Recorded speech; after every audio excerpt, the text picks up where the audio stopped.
সরস্বতী পুজোর দিন ঘরের পুজো পাঠ সেরে মেয়েকে সঙ্গে নিয়ে বোন ভগ্নিপতির সাথে বেরিয়ে পড়েছিলাম কলকাতায় একটু ঘুরু করতে। নর্থ সাউথ ঘুরতে ঘুরতে চলে গেছিলাম খিদিরপুরের মধ্যে অবস্থিত একটি নামকরা রেস্টুরেন্টে। রেস্টুরেন্টের নাম ছিল ইন্ডিয়ান রেস্টুরেন্ট। আর সেখানে গিয়ে সবাই মিলে প্রথমে একটা সেলফি তুলে তারপরে রেস্টুরেন্টের ভেতরে ঢুকলাম।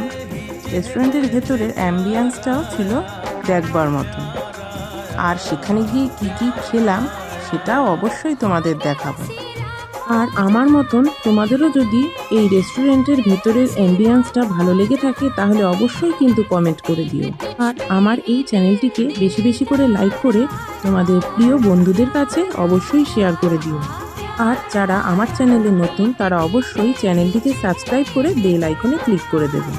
তাহলে নিত্য নতুন আপলোড করা সকল ভিডিওই সর্বপ্রথম তোমাদের কাছে পৌঁছে যাবে।